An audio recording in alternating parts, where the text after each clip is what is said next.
1강에 이어서 2강 문제풀이 진행하도록 하겠습니다. 이 강에서는 11번부터 20번까지 CS 개론 파트 문제풀이를 진행하도록 하겠습니다. 자, 11번 문제 보시면은 그레고리 스톤의 고객 분류에 관한 문제죠. 그래서 보기에 보니까 사례가 시험 문제 나왔네요. 그래서 먼저 개념부터 살펴보고 문제를 풀어보도록 할게요. 자, 페이지 88페이지 참고하시면 될 것 같고요. 그레고리 스톤의 고객 분류는 총 4가지로 분류되어져 있습니다. 경제적, 윤리적, 개인적, 편의적. 그래서 경제적 고객, 윤리적, 개인적, 편의적. 자, 시험 문제의 앞에는 어떤 그 편의적 고객의 사례가 시험 문제 나온 거고, 전체적으로는 그레고리 스톤에서 분류한 고객 분류가 아닌 것선에서 이 4가지 이외에 고객이 첨가가 되겠죠. 그죠? 그래서 뭐 등대 고객이라든가 잠재 고객, 뭐 옹호 고객 이런 것들이 이제 섞이는데 일단 이 4가지를 정확하게 기억을 해 두셔야 될 것 같아요. 자, 먼저 개인적 고객을 경제적 고객을 먼저 살펴보겠습니다. 자, 경제적 고객은 고객의 가치를 극대화하려는 고객이다. 그래서 자신이 투자한 시간, 돈, 노력에 대한 어떤 것, 최대한 효용을 얻으려고 하는 고객이다. 그래서 내가 100원을 투자했다라면 100원어치의 성과, 그거보다 조금 더 많은 성과가 나와야 되겠죠. 그죠? 그런 것들을 얻으려고 하는 고객이라는 관점이다 라고 보시면 되고요. 일반적으로 모든 고객이 일단 여기에 해당된다고 보셔야 되겠죠. 그죠? 대부분 이런 류의 고객은 까다롭고 경쟁 기업에 대한 정보도 밝은 편이므로 이런 고객을 잃는 것을 경고의 신호로 받아들여야 된다 라고. 그래서 고객 관리를 잘 해야 된다는 얘기입니다. 두 번째, 윤리적 고객인데 지금 앞에 사례가 윤리적 고객의 사례가 시험 문제 나왔죠. 그죠? 그래서 서비스 기업의 윤리적인 행동에 더욱 큰 비중을 두는 고객이다. 그래서 물건을 살 때 기업의 이미지를 먼저 살펴보는 거죠. 어떤 이미지? 윤리적 색채가 부과된 것. 그래서 뭐 매출에 대한 특정 퍼센트를 장애인을 위한 복지기금으로 사용된다 등의 사회적 마케팅 활동을 하는 기업을 보는 거죠. 그래서 어떤 분들은 물건을 구매하실 때 설명을 보고 이 매출에 대한 수익금의 뭐 1%가 장애인, 그죠? 또는 뭐 소외계층을 위해서 쓰인다라는 이런 것들이 있는 물건만 찾아서 쓰는 구매하는 고객도 있을 거예요. 그런 고객들을 우리 윤리적 고객이라고 합니다. 이런 고객은 기업의 사회적 이미지가 깨끗하고 윤리적이어야 한다라는 관점에서 보시면 될 것 같아요. 자, 그 다음에 개인적 고객은 개인 간의 교류를 선호하는 고객이다라고 보는 거. 그래서 모든 사람에게 제공하는 서비스를 제공받기보다는 조금 더 특별한 서비스를 제공받는 거죠. 나를 알아주기를 바라는 고객이다라고 보시면 돼요. 천편일률적이고 형식적인 서비스보다는 자기를 인정해주는 서비스, 가령 뭐 이름을 불러준다라는 것. 그래서 개인적 인식이 중요하다라고 보시면 되겠습니다. 네 번째는 편의적 고객 같은 경우는 금액 상관없이, 그죠? 금액 가격 상관없이 편의를 위해서라면 얼마든지 돈을 제공할 수 있다라는 거죠. 자신이 서비스를 받는 데 있어서 편의성이 가장 중요한 고객이다라고 보시는 거예요. 그래서 편의를 위해서라면 추가적인 비용을 지불할 수 있는 고객이다. 그래서 가령 백화점에서 배달 서비스나 선물용 포장을 해서 발송해주는 서비스를 선호하는 거, 이때 추가 비용을 지불하더라도 이용하는 고객이다라고 보시면 되겠습니다. 이 4가지 고객으로 보시면 될 것 같고요. 그래서 문제를 보시면 그레고리 스톤의 고객 분류 중 다음 내용에 큰 비중을 두는 고객의 유형은 이거죠. 그죠? 그래서 보기를 봤더니 최근 사회공헌 활동에 많은 관심을 기울이고 있는 기업이 늘어나는 추세이다. 유한 캠벌리도 공익활동, 여기서 공익활동을 한 거죠. 관심이 많은 기업 중에 하나이며, 유한 캠벌리 환경보전활동, 여기서 환경보전활동은 사회적으로도 널리 알려져 있다. 1984년 환경 경영에 대한 굳은 의지로 시작된 유한 킴벌리의 우리 강산 푸르게는 37년의 역사를 자랑하는 대한민국 최초의 환경 캠페인으로 인정받고 있다. 그러면 기업이 어떤 부분에 포커스를 둔 거죠? 윤리적인 부분이죠. 윤리적인 색채를 가미한 거잖아요. 그래서 4번이 해당된다고 보시면 되겠습니다. 그래서 특히 특히나 윤리적 고객 사례는 이 사례뿐만 아니라 다른 사례로도 시험 문제 잘 나오는 문제이기 때문에 여러분들이 조금 기억을 잘 해 두셔야 될 것 같고요. 자, 그 다음에 12번을 보시면은 고객 행동 영향 요인에 대한 설명이네요. 그 세 가지 종류 중에 하나를 선택하는 문제죠, 그죠? 그래서 먼저 세 가지 먼저 살펴볼게요. 자, 페이지 90페이지 참고하시고요. 고객 행동 영향 요인은 총 세 가지의 영향을 받는다. 그 요인 첫 번째가 문화적 요인, 그 다음에 사회적 요인, 그 다음에 개인적 요인이다. 이렇게 보시면 되고요.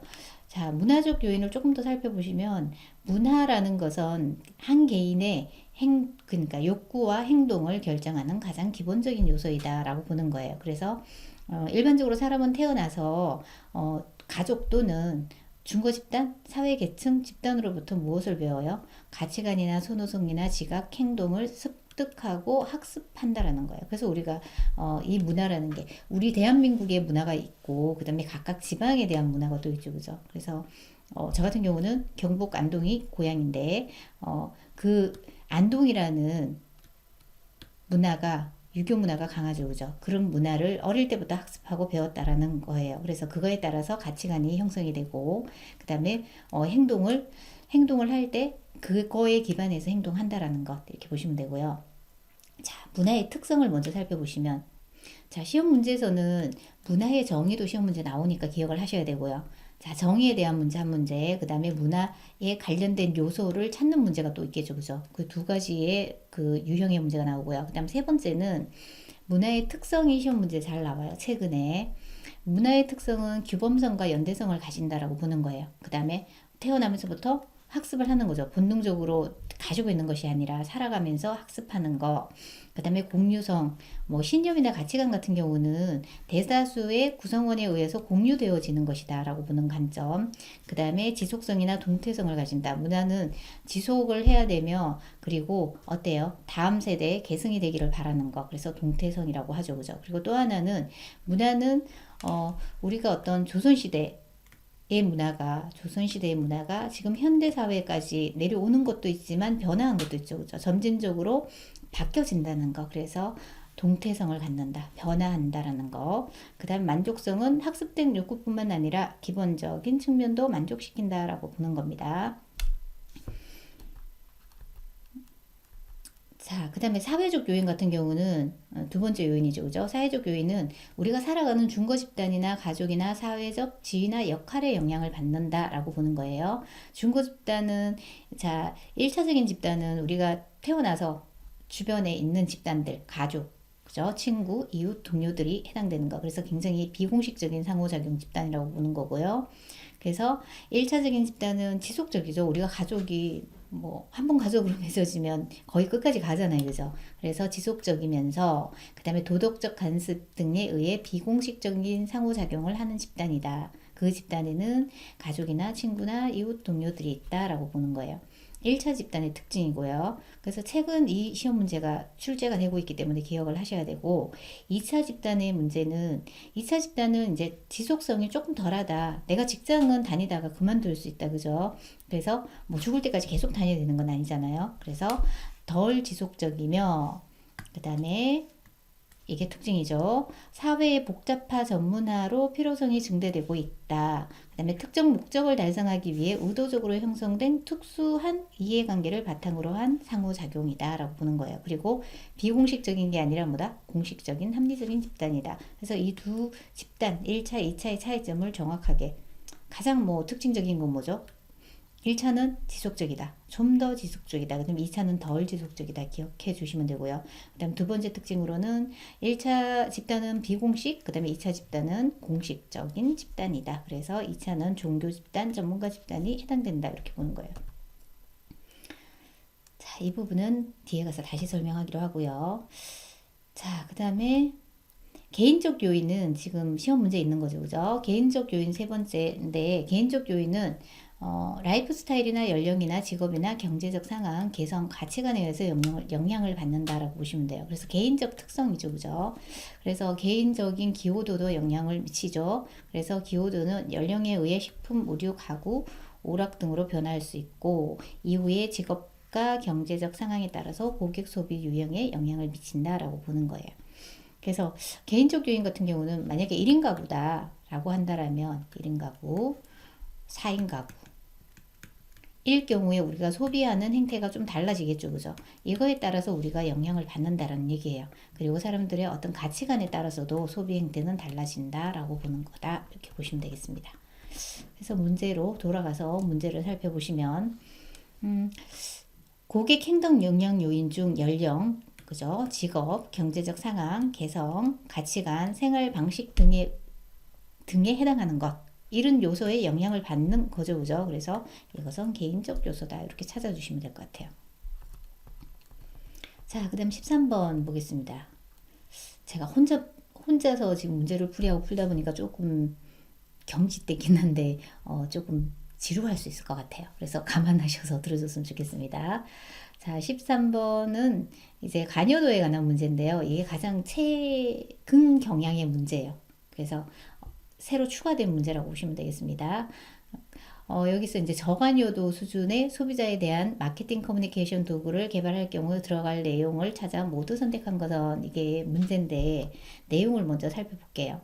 그래서 이게 전략 파트의 문제인데 우리가 개론에서 시험 문제가 나와요. 그래서 먼저 살펴보는 걸로 하고 전략론의 235페이지에서 237페이지에 있는 내용입니다. 그래서 우리가 관여도라는 거는 어떤 물건을 구매할 때 관심을 기울이는 정도다라고 보는 거죠. 그죠? 일반적으로 우리가 자동차나 주택을 살 때는 어때요? 굉장히 고민하고 사죠. 그죠?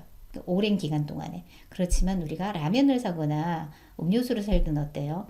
조금 관심을 기울여서 사죠. 그죠? 만약에 내가 원하는 라면이 없어. 그럼 다른 라면을 살 수 있다는 얘기예요. 그래서 이건 저관여도 제품이다라고 보시는 거예요. 그래서 관여도 유형별 분류해서 로버스톤이 분류한 기준에 따라서 고관여, 저관여로 나눠져 있죠. 그죠? 그래서 이거는 전략 파트에서 조금 더 공부를 하기로 하고 자, 지금 시험에는 관여도 수준에 따른 마케팅 전략이에요. 커뮤니케이션 어떻게 할 건가? 결론적으로 커뮤니케이션이라고 하면 기업에서 무엇을 하는 거죠? 광고죠. 그죠? 광고를 어떻게 할 건가? 소비자한테 어떻게 알릴 건가라는 거죠.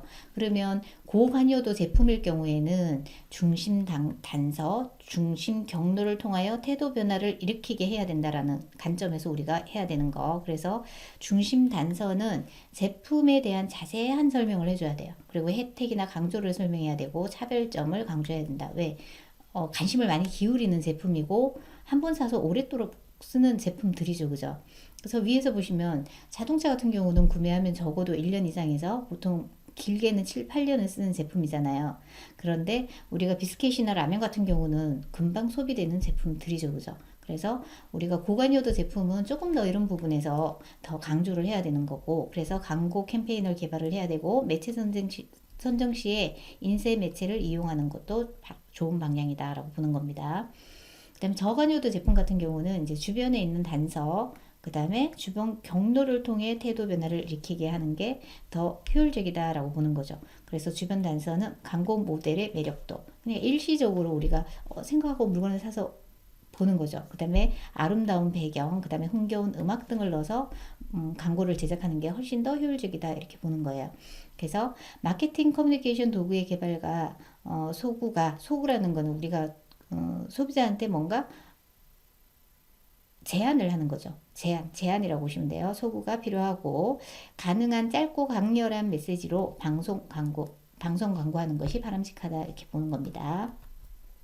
그래서 위에서 문제를 보시면 저관여도 수준의 소비자에 대한 마케팅 커뮤니케이션 도구를 개발할 경우에 들어갈 내용을 모두 찾아라. 아까 전에 보셨던 게 뭐 있었죠? 아름다운 배경과 영상, 그 다음에 광고 모델, 그 다음에 또 하나가 뭐가 있었나요? 흥겨운 음악이 있었죠. 이 세 가지. 근데 여기에서는 지금 두 가지만 있기 때문에 가와 나를 선택하시면 되겠습니다. 그래서 답은 1번이 되겠습니다. 자, 14번은 보시면 고객 특성 파악을 위한 고객 가치 정보 중 구매력 정보에 해당하는 것을 찾는 거죠. 그래서 먼저 전반적으로 살펴볼게요. 101페이지 참고하시면 될 것 같고요. 개론. 일반적으로 고객 특성을 파악할 때 우리가 고객의 정보를 분류를 해서 특성 파악을 하는 거죠. 가장 빈번하게 하는 게 뭘까요? 인구 통계적 정보, 두 번째는 가치 정보. 그 다음에 세 번째는 고객 니즈나 성향 정보로 우리가 고객 가치를 파악을 한다라고 보시면 되겠습니다. 인구 통계적 정보는 두 가지로 나눠질 수 있는데 프로필 정보와 관계 정보가 있습니다. 자, 우리가 이제 이걸 시험 문제로 풀다 보니까 구분을 해야 되잖아요. 그래서 우리가 이제 정확하게 분류를 해서 알아야 되는 부분인데, 일반적으로 여러분들이 프로필을 쓸 때, 그죠? 이력서를 쓸 때, 거기에 들어가는 항목들은 다 어디에 있다? 프로필 정보로 보시면 되겠습니다. 그죠? 인구 통계적 정보 같은 경우는 남자다 여자다 성별이 어떻게 된다 그죠 그 다음에 나이가 어떻게 된다 뭐 학교는 어디 나왔다 지방 어느 지방 출신이다 뭐 이런 것들이 다 해당된다고 보시면 돼요. 그래서 이름 주소 그 다음에 전화번호 직장 부서명 직위 그 다음에 출신 학교 기념일 이런 것들이 다 들어간다라고 보면 돼요. 그래서 잘 모르겠다 그러면 어떻게 하시면 돼요. 프로필 쓰는데 들어가는 정보를 항목들을 다 체크를 하시면 되고요. 두 번째 관계 정보는 인간관계잖아요. 결혼 유무, 그죠? 결혼을 했는지 안 했는지, 그래서 가족관계, 그죠? 자녀가 있는지 없는지 이런 것들. 그 다음에 가입한 커뮤니티, 그 다음에 고객 소개 정보, 기타 관계 정보가 해당된다 이렇게 보시면 돼요. 자, 시험 문제는 아마 착하게 문제가 나온 것 같아요. 프로필 정보에 해당하는 거 전화번호, 그 다음에 직장 이렇게 선택하는 거.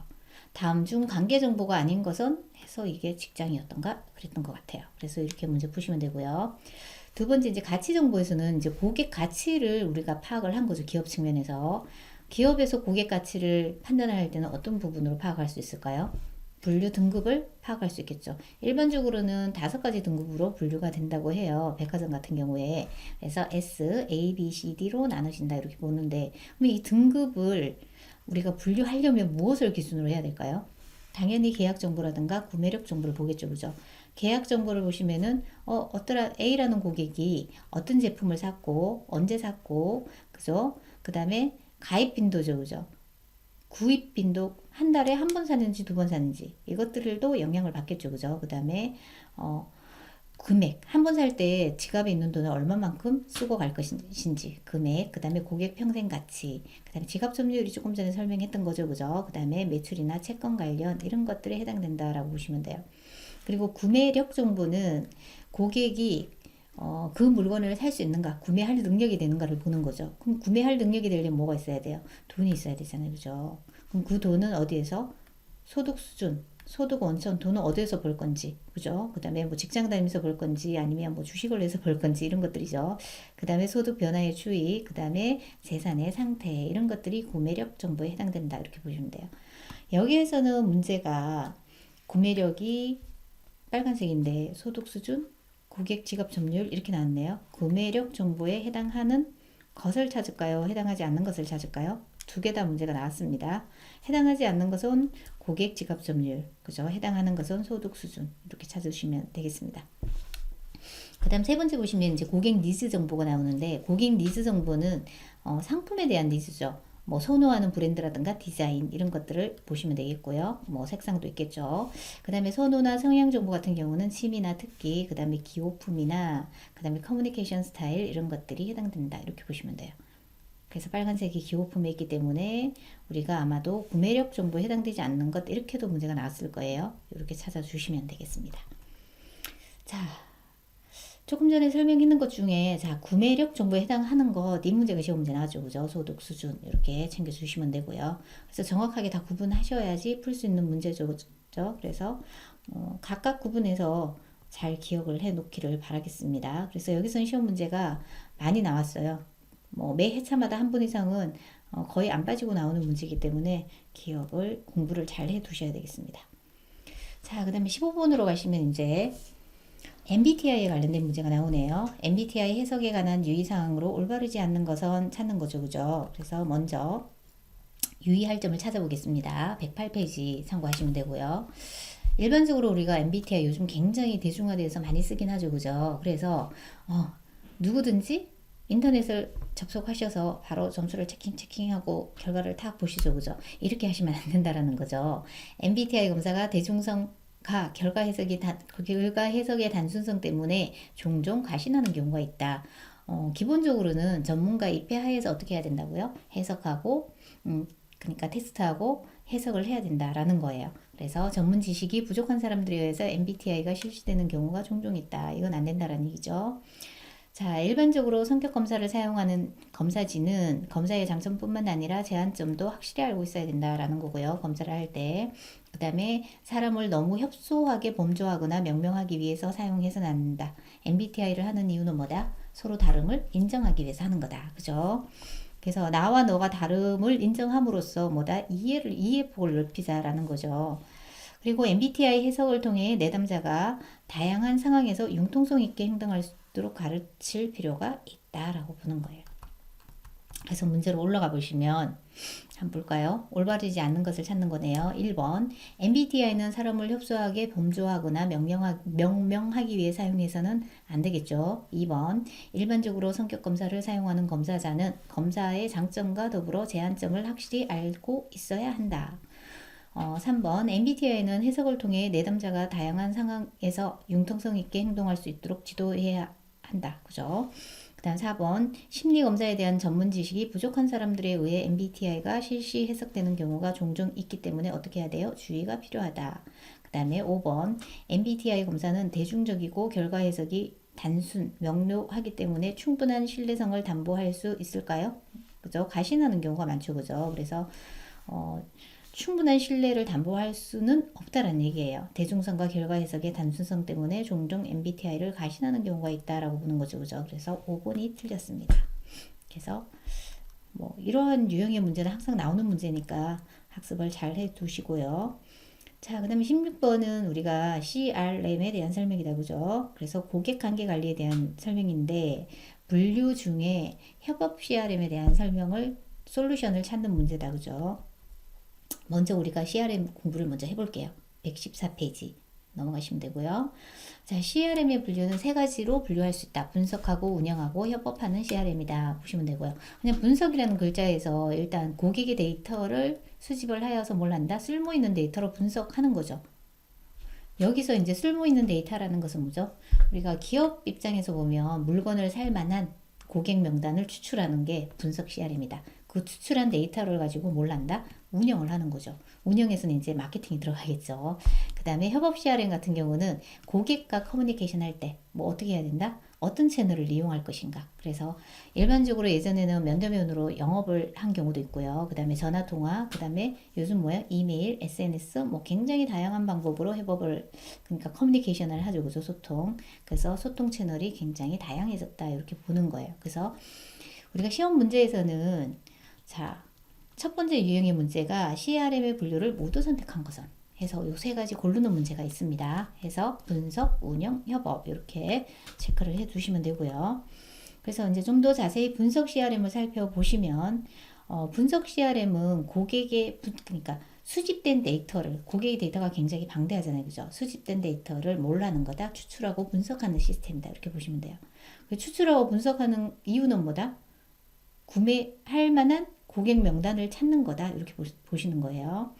그래서 모든 고객 채널을 통하여 입수된 정보를 통합하고 이를 분석하여 마케팅에 활용하기 위해서 하는 거다. 그래서 수집된 정보를 전사적으로 공유하며 고객을 분석하는 CRM, 이걸 분석 CRM이라고 한다. 자, 목적과 접근 방법은 한번 보시면 될 것 같고요. 그럼 여기서 우리가 분석할 때 쓰는 도구예요. 그러면은 CRM은 우리가 대두 배경이 정보, 통신, 발달로 우리가 CRM이 등장하는 계기가 되었죠. 그죠? 그래서 여기에서는 IT 기술을 얘기하는 거죠. 그래서 고객의 데이터를 프로그래밍을 이용하여서 IT 시스템을 이용하여서 추출할 수 있는 어떤 기술, 메커니즘이 있었다라는 거죠. 그래서 그러한 메커니즘에 대한 거를 찾는 부분. 그래서 보시면 고객 정보를 저장하고 분석하여 의미 있는 데이터를 도출하는 IT 시스템으로는 첫 번째 데이터 웨어하우스가 있어요. 자, 데이터 웨어하우스라는 단어 자체를 듣는 순간 어떠한 느낌이 들어요? 굉장히 뭔지 모르겠지만 크다, 거대하다라는 느낌이 들겠죠. 그죠? 그래서 데이터를 저장하는 서버라고 생각하시면 돼요. 어떤 데이터? 대량의 데이터. 이때는 우리가 추출한 어떤 규칙에 따라서 뭔가 분석한 데이터가 아닌 거죠. 그죠? 그래서 모아놓는 서버라고 생각하시면 되고요. 그 다음에 데이터 마이닝은 데이터를 추출하는 과정이에요. 어떤 규칙이나 패턴에 의해서 뭘 한다? 데이터를 추출하는 걸 데이터 마이닝. 그래서 각각의 용어가 시험 문제 나와요. 각각의 데이터 웨어하우스, 데이터 마이닝. 그 다음에 OLAP라는 것은 옆에 풀네임을 한번 보시면 온라인 상이죠. 온라인에서 어널리티컬 해서 분석하겠다. 프로세싱 처리하는 거를 고객이 어떤 단어를 클릭했는가를 보고 찾는 거예요. 그래서 요즘 여러분들이 홈페이지 들어가서 뭔가를 클릭하면 클릭한 내용들이 옆에 남죠. 그죠? 어떤 제품을 클릭했다, 무엇을 보았다, 이런 것들을 기업 측면에서 뭘 수집하는 거예요. 온라인상에서 바로 수집이 되는 거죠. 그죠? ODS도 마찬가지. 고객이 어떤 데이터를 검색했고 어떤 단어를 많이 쳤는가 뭐 이런 것들에 따라서 우리가 검색하는 걸 ODS라고 한다라고 보는 거예요. 그렇다면 자 분석 CRM에서는 무엇 사용하는 메커니즘이 뭐가 있어요? 그래서 우리가 구분하셔야 뒤에서 문제를 풀 수가 있어요. 그래서 데이터 웨어하우스, 데이터 마이닝, OLAP, 그다음 ODS. 답이 되는 경우에 OLAP, ODS는 답이 되는 경우는 없어요. 같이 섞여서 나와요. 근데 데이터 웨어하우스, 데이터 마이닝은 답이 되는 경우가 있죠. 그죠? 그러니까 기억하시고요. 자, 그 다음에 운영 CRM 같은 경우는 이제 영업 마케팅에 이용을 할 거예요. 어떤 데이터를 분석된 데이터를 가지고 그래서 고객 서비스의 프론트 오피스를 연계한 거래 이력 업무를 지원한다. 한 번 이상 거래한 고객들한테 뭘 한다? 업무 지원을 해주겠다는 거죠. 그죠? 그래서 백오피스를 통합하고 그 다음에 서비스 프로세스를 자동화시키는 게 운영 CRM에서 이루어진 메커니즘이다. 이렇게 보시면 돼요. 여기에서는 고객의 정보를 수집, 운영하는 CRM이 다라고 보시면 되겠습니다. 그래서 이쪽에 여기 운영 CRM에서 사용하는 운영 솔루션을 보시면 뭐 위에 부분은 여러분들이 한번 보시면 될 것 같고요. 여기서는 이제 접근 방법에서 먼저 한번 봐야 될 것 같아요. 운영 CRM에서는 CTI라는 시스템을 사용을 해요. 그러면 여러분들이 만약에 고객센터에 전화를 했을 때 전화를 받잖아요. 그죠? 그래서 텔레폰, 전화를 받는 순간 컴퓨터 시스템에 그 고객의 전화번호가 뜨면서 고객의 이력이 쫙 뜨게 주죠. 그거를 컴퓨터에서 보여주는 거예요. 그래서 컴퓨터와 전화를 통합한 장치, 인터그레이션이다 라고 해서 CTI라고 해요. 우리 세 번째 과목에서 콜센터에서 CTI라는 단어를 다시 볼 거예요. 거기서 CTI라는 용어가 시험 문제 나옵니다. 그래서 거기서는 컴퓨터와 전화를 통합한 장치라고 보시면 되겠습니다. 여기에서 이제 사용하는 운영 솔루션은 EMS를 사용해요. 그래서 이메일의 전송과 반응 시간을 추적하는 것을 EMS라고 하고요. 그다음 웹로스 솔루션, 그러니까 웹사이트의 로그 데이터를 수집한다. 이거는 무슨 이야기냐? 일반적으로 사람들이 홈페이지에 가입을 해서 어떤 걸 클릭을 했고 어떤 걸 보았고 이런 데이터를 수집을 하는 거예요. 결론은 우리의 다닌 흔적을 수집을 하겠다는 얘기죠. 그죠? 그 사람이 어떤 취향을 가지고 있는지, 뭐, 어떤 제품에 관심이 있는지, 이걸 로그 데이터를 가지고 수집한다라고 보시면 돼요. 결론적으로 여러분이 인터넷을 사용하시면, 어떤 것을 클릭하고, 무엇을 보았고, 무엇을 검색했고, 이런 것들이 다 남는다는 얘기죠. 기업에서는 그걸 이용하는 거고요. 그래서 운영 CRM에서는 EMS랑 웹노스 솔루션 또는 이걸 다른 말로 웹사이트에 로그 데이터를 수집한다. 이걸 이용해서 한다. 이렇게 보시면 되겠습니다. 자, 세 번째, 협업 CRM에서는 모든 정보를 고객에게 피드백하는 CRM이다. 이거는 뭐냐면 모든 채널을 이용해서 고객과 상호작용을 하겠다는 얘기예요. 커뮤니케이션 하겠다는 얘기예요. 그럼 이때 우리가 어떤 채널을 이용하는가가 운영 솔루션이에요. 보시면. 그죠? 그래서 콜센터에서는 전화, 이메일, 비디오, 그 다음에 팩스나 FOD. FOD 같은 경우는 팩스 온 디맨드, 그래서 원하는 걸 팩스로 보내주는 거죠. 요구하는 데이터를 팩스로 보내주는 그런 기능이 있죠. 그 다음에 우편 등에 대한 기능들, 뭐 우편으로 보낼 수도 있잖아요. 그죠? 요즘 많이 사용하진 않지만. 그래서 이런 것들은 협업 CRM에서 이루어지는 거다. 그러면 앞에서 협업 CRM의 솔루션을 모두 선택한 것은 이게 문제였죠. 그래서 콜센터, 이메일, 그 다음에 FOD 세 개를 선택하는 게 아마 답일 것 같아요. 그래서 돌아가 봤더니 이렇게 되어져 있네요. 그죠? 그래서 선택을 해보시면 콜센터 전화죠. 그죠? 그 다음에 어떤 걸 이용했나요? 이메일도 이용을 하죠. 그죠? 그 다음에 라는 FOD.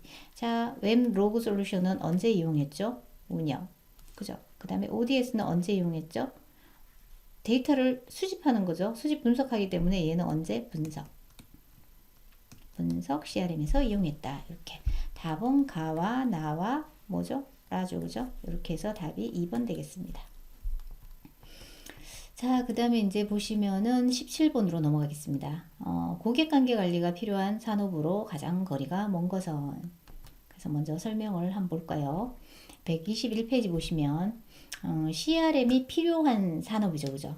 그러니까 CRM 마케팅을 할 수 있는 기업이라고 보시면 되죠. 그래서 첫 번째는 고객 생애 가치를 실행할 수 있는 산업이어야 CRM이 필요하다는 얘기예요. 뭐 생애 가치가 필요 없는 경우는 CRM 마케팅을 굳이 할 필요가 없다 이렇게 보는 거예요. 그다음 고객 접촉 빈도가 큰, 그러니까 자주 만나는, 그죠? 산업과 낮은 산업, 그죠? 그 다음에 고객과 직접적인 접촉이 이루어지는 서비스의 경우가 더 좋겠죠. 그 다음에 차별화가 가능해야 돼요. 제품이나 서비스의 차별화가 가능한 경우. 그 다음에 영업인의 이동이 많은 산업인 경우에는 뭐 일반적으로 CRM 마케팅이 필요하다 이렇게 보는 거예요. 그래서 다시 올라가 보면 4번에 이 비즈니스 구현이 불가능한 산업 같은 경우는 뭐죠? 고객관계 마케팅이 필요할까요? 그죠? 없는 거죠. 그죠? 그래서 4번이 답이 되겠습니다. 그래서 이 문제도 간혹 잘 출제되는 문제니까 여러분이 잘 기억을 해야 돼요. 제품 차별화가 어려운 산업 같은 경우는 산업에 효과적이다.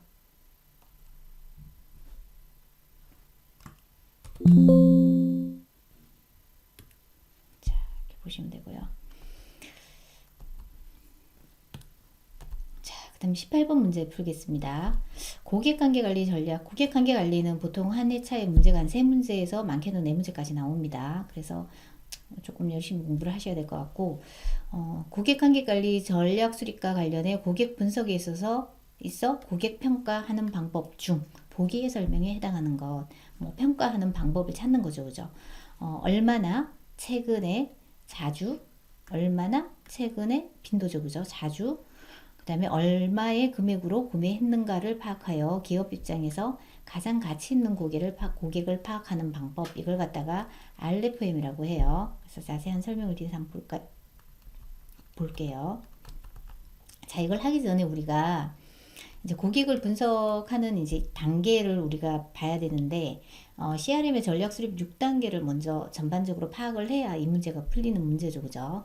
그래서 124페이지 보시면 이제 전략 수립 6가지 단계는, 첫 번째는 우리 회사가 CRM이 필요한 회사인가 먼저 환경을 분석해야 되겠죠. 그죠? 그 환경 분석, 자본이 있는지 없는지, 그만한 자본을 투입할 수 있는지 없는지, 구축할 수 있는 환경은 되는지, 구축할 수 있는 기업인지, 우리가 필요한 건지를 먼저 환경 분석을 하고요.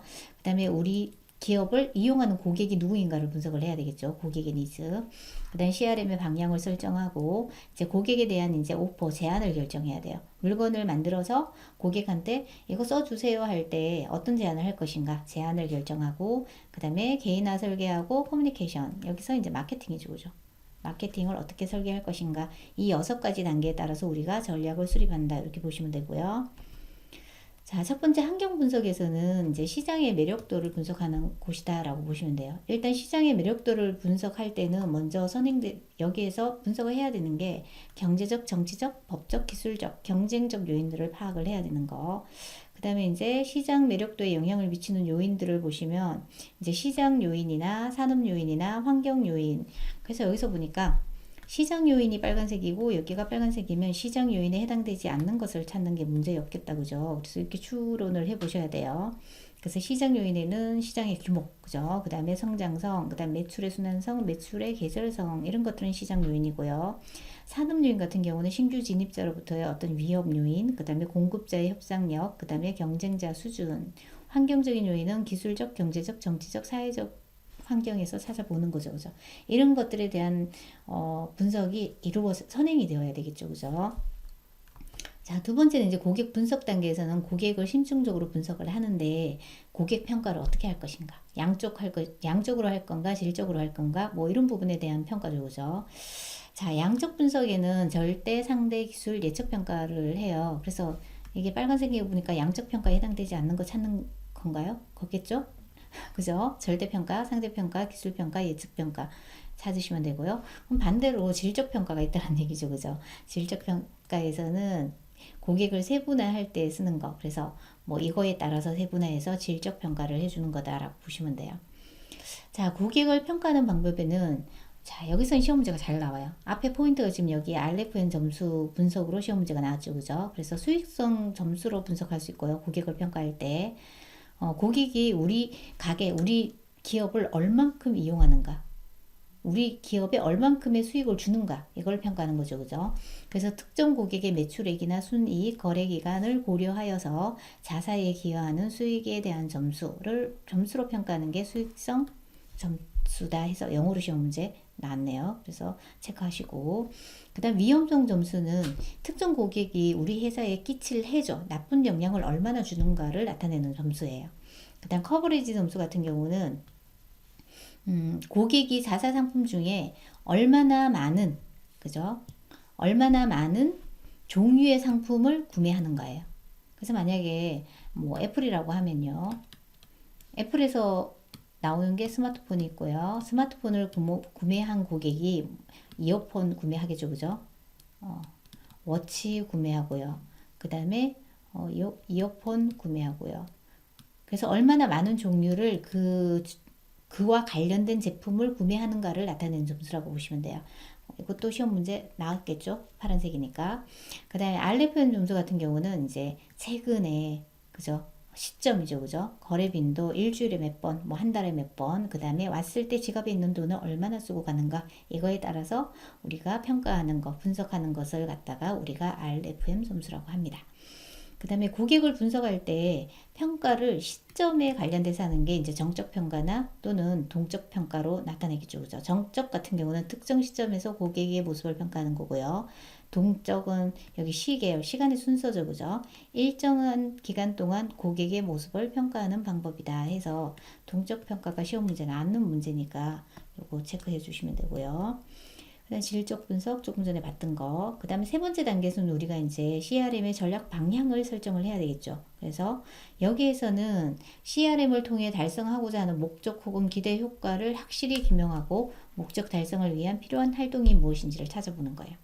그래서 목적은 당연히 뭐예요? 매출 증대겠죠. 그죠? 뭐 이윤을 극대화하기 위한 거다. 이렇게 보시면 되고요. 당연히 이윤을 극대화하고 매출을 증대시키려면 어떤 부분이 드러나야 돼요? 고객 수가 증대해야 되고, 그 다음에 단가가 증대해야 되고, 구매 빈도수가 증대해야 되겠죠. 그죠?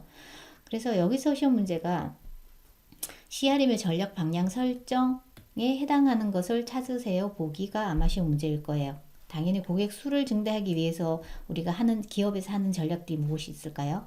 외부 업체와 제휴하는 거, 그죠? 이벤트 하는 거, 기존 고객 추천을 통해서 신규 고객을 확보하는 활동, 그 다음에 기존 고객 유지하는 활동이 다 포함된다고 보시면 돼요.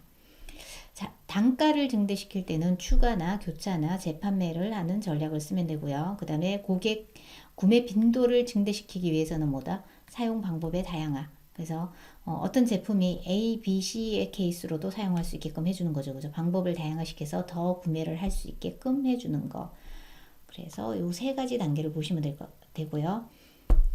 자, 그 다음 단계가 이제 제안을 결정하는 단계죠. 고객한테 무엇을 줄 것인가를 결정하는 거예요. 제안을 해서 고객을 우리 회사로 오게끔 유도하는 거죠. 그죠? 사게끔 하는 거. 그래서 일반적으로 기업에서 사용하는 게 모두 다 들어있어요. 근데 여러분들도 아마 다 알고 있는 내용일 거예요. 그래서 우리가 사전 유인 같은 경우는, 일반적으로 기업에서 마트에서 가장 많이 하는 거다라고 보시면 되겠죠. 그죠? 그래서 마트의 어떤 전단지 밑에 뭐 두부 300원 할인, 이 쿠폰을 가지고 오면 할인해 줍니다. 이거죠, 그죠? 이게 바로 뭐예요? 사전 유인 효과죠, 그죠? 미끼를 주어서 오게끔 만드는 거죠. 향후 고객이 자사의 상품을 구매를 유도하기 위해 고객에게 제공하는 혜택. 여기 하는 게 할인 쿠폰. 저가 상품 무료 제공으로 매장으로 유인하는 거. 유인해서 무엇을 하기 위해서? 다른 상품을 구매하도록 유도하기 위해서 하는 거다. 이렇게 보면 되고요. 그다음 사후 보상적 유인 같은 경우는 가장 많이 하는 곳이 마일리지라고 보시면 돼요. 특히 항공사 마일리지.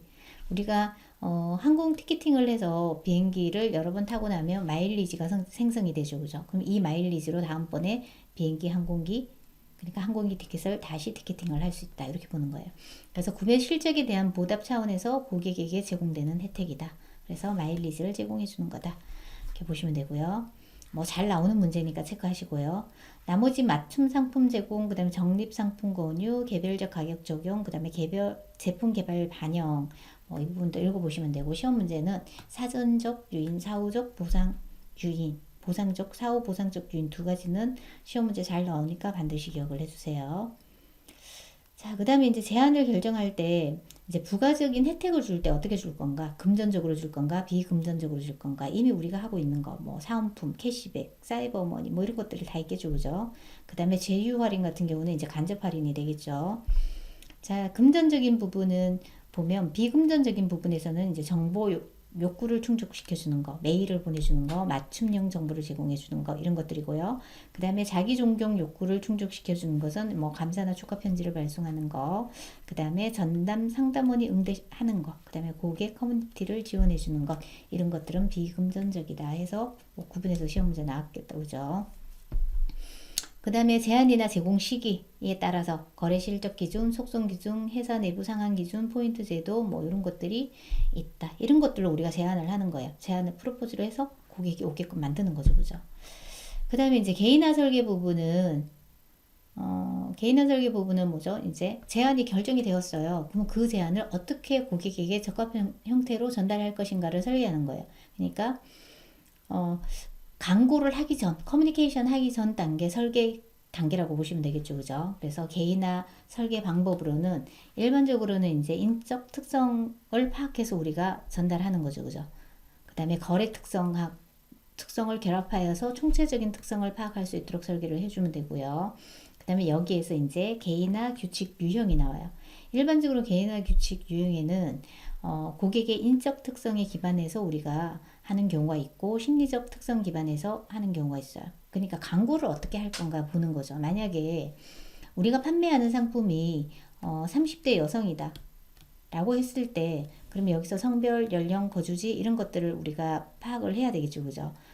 이 사람들한테 화장품을 팔 거예요. 그 화장품을 팔 건데 그럼 광고를 어느 채널을 이용해서 할 것인가, 어떤 메시지를 전달해야 될 것인가, 이런 것들을 찾아보는 게 2단계라고 보시면 됩니다.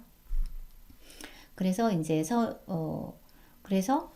인적 특성 기반 규칙에는 일반적으로는 성별이나 연령이나 거주지나 직업이나 취업이 포함되어져 있고요. 심리적 특성은 이제 구매 제품의 형태나 유형이 있어요. 그래서 1인 가구일 경우에 4인 가족일 경우에 다르겠죠. 그죠? 구매 주기나 웹페이지의 관심 정보를 어떤 걸 가지고 있는가 이런 것들을 본다고 보시면 되겠습니다. 그래서 여기서는 구분하는 게 시험 문제 나온 게 아니고요.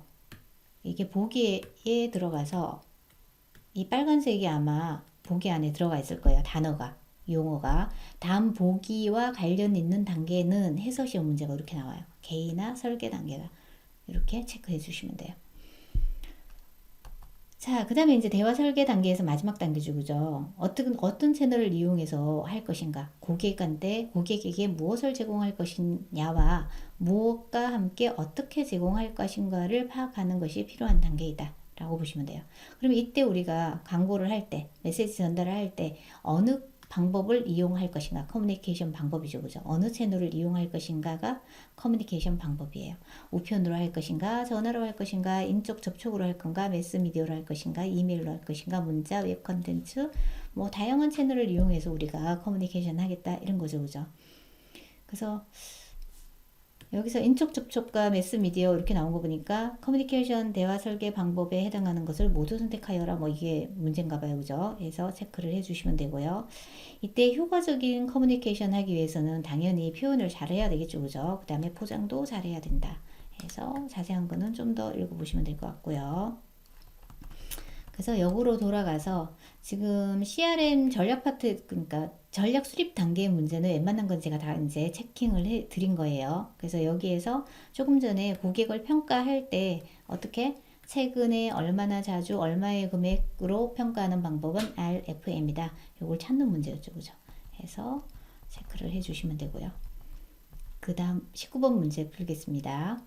ECRM의 특징에 대한 설명으로 가장 거리가 먼 것은 찾는 거죠. 그죠? 그래서 먼저 139페이지 보시고요.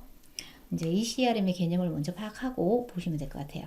개념으로는 우리가 1999년에서 2000년 초반에 도입이 되었죠. 그죠? 그래서 인터넷이 발달하면서 우리가 이 비즈니스가 발달했다 이렇게 보시면 되겠습니다. 특징으로 보면 그냥 간단하게 생각하면 우리가 지금 인터넷 쇼핑을 할 때 시간과 공간과 뭐 장소에 구애받지 않고 우리가 할 수 있는 그런 것들이 있고요. 이제 기업 측면에서 보시면 당연히 이메일, 음성 서비스, 동화상, 멀티미디어의 수단을 통합해서 마케팅을 할 수 있는 장점이 있습니다. 그죠? 그 다음에 채널을 하나가 아니라 단일이 아니라 복수 채널의 운영으로 인한 불필요한 관리 비용을 절감할 수 있다고. 그 다음에 채널 간의 자부분을 인해서 고객 정보 관리 오류 발생 가능성을 감소시킨다. 뭐 가장 큰 특징이 되겠죠. 이 CRM의 환경에서 모델의 구축 초기에는 어때요? 초기에는 조금 돈이 대규모 투자가 요구된다라고 보시면 돼요. 홈페이지를 구축하거나 또는 뭐 결제 시스템을 올리는 이런 부분 메커니즘은 조금의 투자가 필요하겠죠. 그 다음에 신규 고객 진입과 관리에 소요되는 비용이 거의 제로에 가깝다. 이게 가장 큰 장점이었죠. 그죠? 이렇게 체크하시면 되고, 단일 통합 채널을 활용함으로써 고객 접점에서의 운영 비용의 혁신적인 절감이 되었죠. 그래서 이런 특징을 갖는다라고 체크를 하시고 문제를 보면, 자, 1번. 우리 거리가 먼 것을 찾아야 되죠. 그러면 바로 답을 먼저 볼게요. 신규 고객 진입과 관리에 비교적 많은 소요 비용이 발생하나요? 아까 전에 어땠죠? 제로에 가깝다라고 해줘. 그죠? 그래서 답은 3번입니다. 나머지는 설명이 다 되었죠. 그죠? 그래서 20번으로 넘어가겠습니다. 이 CRM 전략 수립과 관련해 보기에 설명에 해당하는 거. 이건 용어예요. 그러니까 새로운 용어니까 반드시 알아놓으셔야 되겠죠. 그죠? 웹사이트 회원으로 가입할 때 광고 수신 여부와 필요로 하는 정보를 등록함으로써, 그죠? 허가받은 사람에게만 이메일을 발송하는 서비스. 이걸 우리가 옵트인 메일 서비스라고 해요.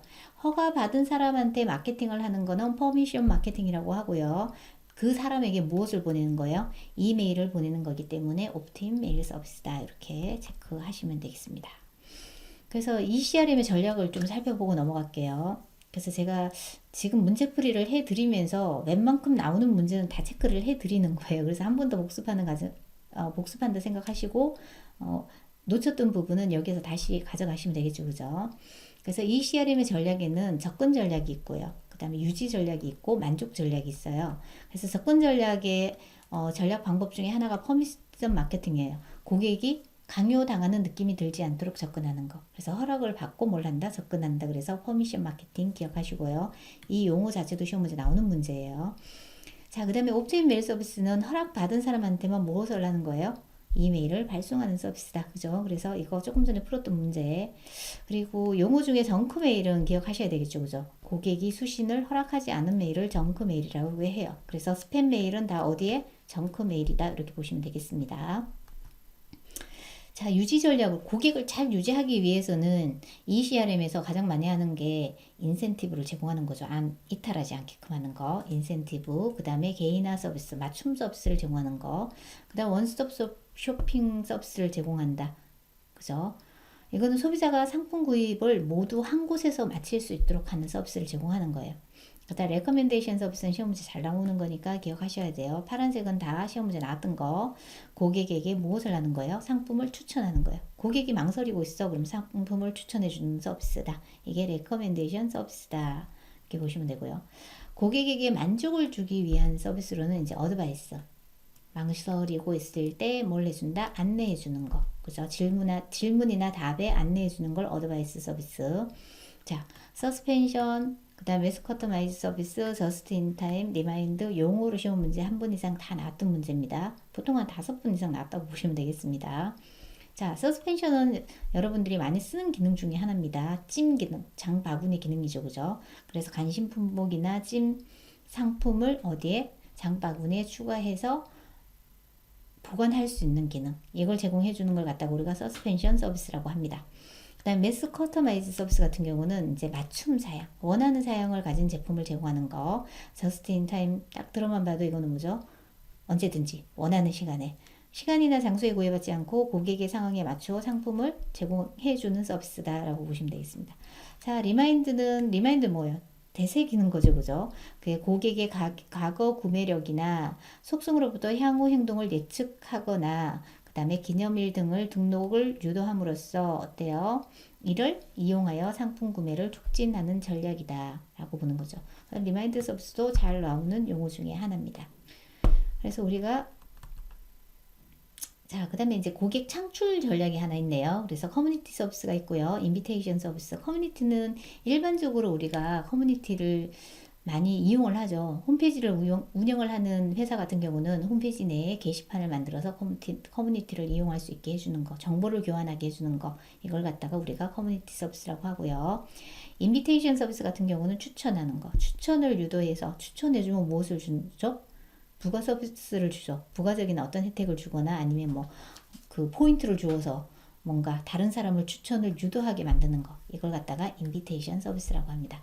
이런 용어들은 빈번하게 다 나오는 문제이기 때문에 다 골고루 기억을 해 두시기 바랍니다.